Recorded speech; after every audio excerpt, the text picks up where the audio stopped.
Salut les mamans ambitieuses. Est-ce que vous savez qu'en moyenne, un enfant reçoit 9 critiques pour un compliment? Quand on sait que le ratio d'équilibre est de 1 pour 3, on se dit qu'on est loin du compte. En fait, il faudrait 3 compliments pour compenser l'effet négatif d'une critique. Du coup, on a du boulot. Je m'appelle Marine Duvouldy, je suis éducatrice spécialisée, formatrice en psychologie positive et j'accompagne les familles vers la parentalité positive. Aujourd'hui, je vous parle des compliments. Et pas de n'importe quel compliment, les compliments descriptifs. En fait, toute la journée, on assomme nos enfants avec des fais pas ci, fais pas ça. On a tendance à relever que le négatif, que ce qui va pas.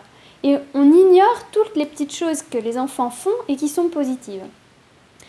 Et l'idée, c'est que plus on montre d'attention positive à un enfant, plus il va avoir envie de coopérer et surtout, plus il va avoir une image positive de lui-même. Donc, on n'hésite plus, on fait des compliments à nos enfants, mais pas n'importe lesquels. Parce qu'effectivement, on a souvent tendance à exagérer. Par exemple, votre enfant revient de l'école avec un dessin et vous allez l'accueillir en disant « Waouh, c'est magnifique, c'est le plus beau dessin de la Terre » avec toute l'objectivité qui nous caractérise quand on est maman.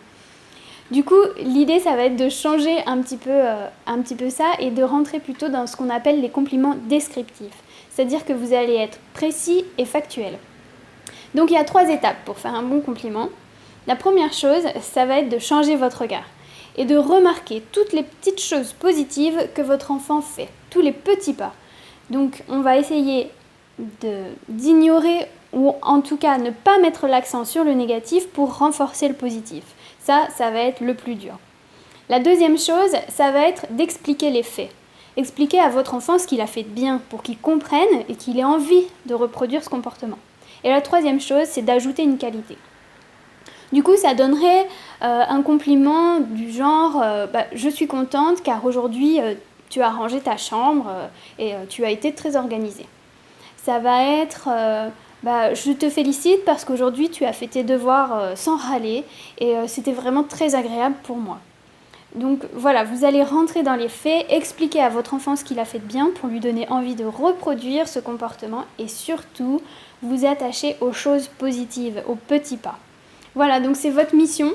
Essayez de faire au moins 10 compliments par jour. C'est le minimum nécessaire pour impacter un comportement.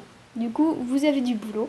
Et si ça vous intéresse, si vous voulez en savoir plus, si vous voulez avoir encore plus d'outils et d'astuces pour vos quotidiens, je vous invite à vous abonner à ma chaîne et à ma newsletter. Je vous remercie, à bientôt.